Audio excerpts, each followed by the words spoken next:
¿Qué es el Club Bilderberg, mi querida Cristina? Esa es la pregunta del millón. Empezamos bien.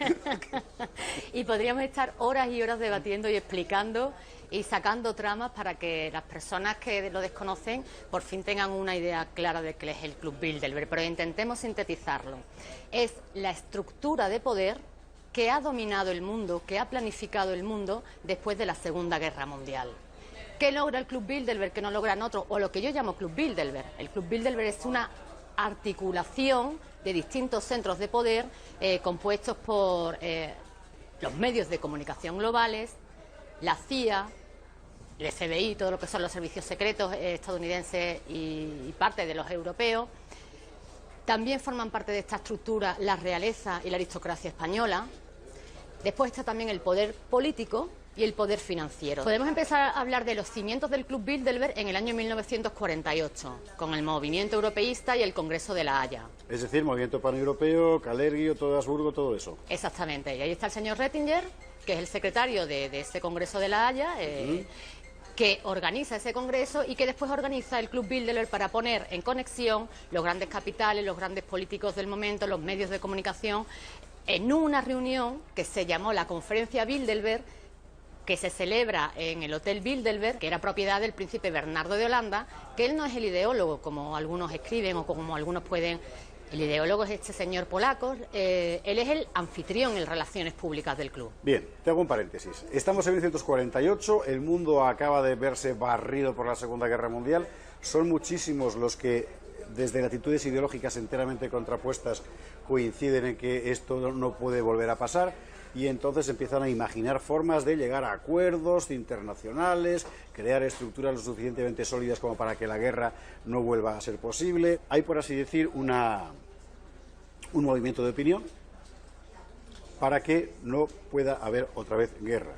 Y lo que se les ocurre a muchos de ellos es recuperar la idea del Estado mundial kantiano y tal, un libro de Junger, por ejemplo, el Estado mundial.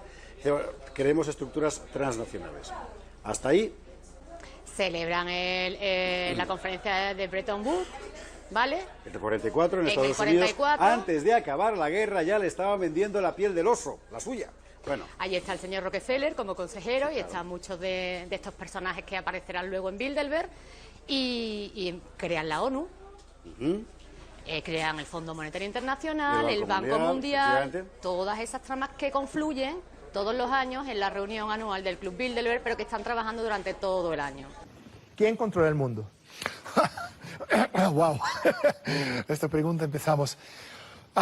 Desde luego no los que pensamos que controlan el mundo, es decir, los presidentes de los gobiernos como el presidente estadounidense, primer ministro de Canadá, presidentes europeos, primer ministros de esos países, no pintan absolutamente nada, son chicos y chicas que sirven café a la gente muchísimo más importante. Yo creo que tiene que ser obvio a cualquier ser pensante que los verdaderos dueños del mundo son absolutamente invisibles.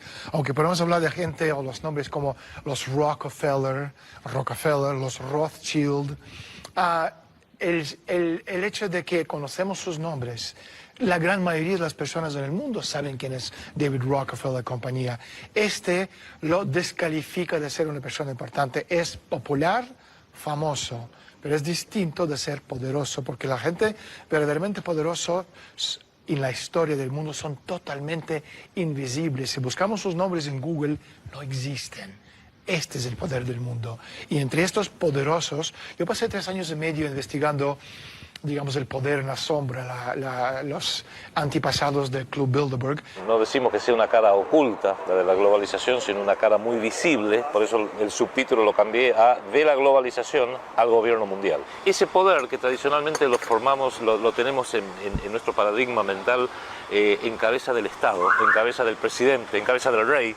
La última palabra la tiene el rey, el soberano o el presidente. Bueno, esa última palabra ya no lo tienen más ni los presidentes, ni los primeros ministros, ni los reyes en los países que tengan monarquías. Esa última palabra lo tiene una entidad privada, que es menos identificable, que no podés decir, sí tienen nombres paradigmáticos, Rothschild, Warburg, Rockefeller, Soros, hay nombres muy paradigmáticos, pero en realidad es más una cofradía, es casi una logia. Los máximos estamentos, quizás los nombres nunca los conozcamos, los podemos imaginar, pero no los conocemos porque no los publican en ninguna parte. Esa privatización del poder ha hecho que cambiara, ha trastocado toda la sociedad humana a nivel planetario, porque si la última decisión la tiene el jefe de Estado, tiene que tener como su máximo objetivo el bien común del pueblo.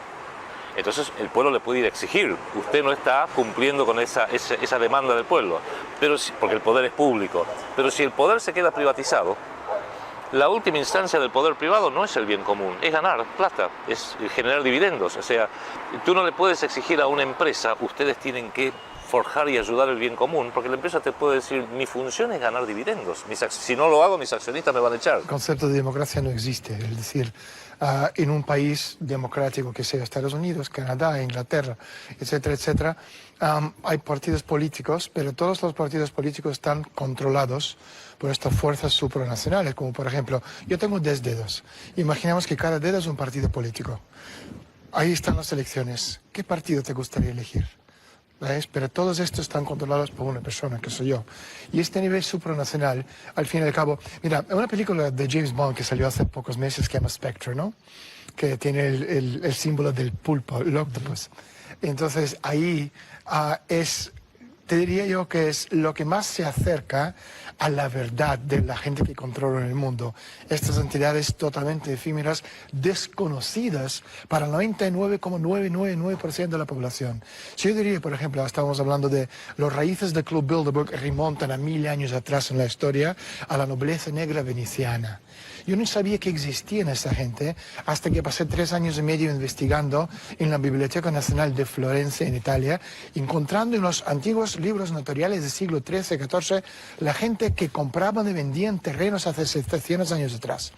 Y daba cuenta que empezaba a calcular los nombres de las personas y las hectáreas que estaban comprando, que familias como por ejemplo los Frescobaldi, que digamos es la raíz de todas las familias reales de Europa. Por eso la realeza está siempre invitada a los leones del Club Bilderberg. No son floreros, es elemento clave de lo que hace 1000 años era la nobleza negra veneciana. Y esta nobleza negra sigue existiendo. Por ejemplo, la familia Agnelli, los propietarios de los Fiat, ellos son los poderes fácticos, económicos de esta nobleza que sigue existiendo hoy. Entonces, cuando estamos hablando de democracia en países como Estados Unidos o Canadá o Francia o España, etcétera, todos esos partidos están controlados por las mismas entidades financieras y económicas. Y no se trata de, ojo que ve todo, gobierno mundial. Esos son conceptos más bien conspiranoicos.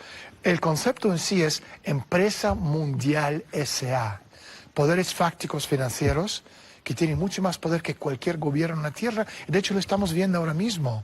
Como al fin y al cabo, no es ni Canadá ni Estados Unidos, son las grandes entidades financieras como Goldman Sachs y compañía, que tienen sus hombres clave en todas las instituciones de poder. Fondo Monetario, Banco Mundial, Reserva Federal, como se llama, Banco Central Europeo. Etcétera, esos son los etcétera. instrumentos que utilizan estos miembros del Club Bilderberg para controlar. Además, estos poderes fácticos que están mucho más por encima que los Rockefeller del turno. Porque vuelvo a repetir, si miras en Google, Frescobaldi, no existe nada, ninguna referencia sobre ellos. Este es el verdadero poder. Cuanto más apareces en los medios de comunicación, menos importancia y trascendencia uno tenga a nivel del poder verdadero. El poder en sí está íntimamente ligado al dinero. El dinero bancario, el dinero industrial, las empresas de petróleo, los contratistas de defensa, todo lo que sea la generación del dinero. A ellos les conviene que haya una privatización del poder porque quiere decir que el Estado, que es el que le impone leyes, cada vez va a ser más débil. Para hacerlo no lo hacen directamente, o sea, esta estructura no la maneja la Exxon o JP Morgan o cualquier otro banco o cualquier entidad.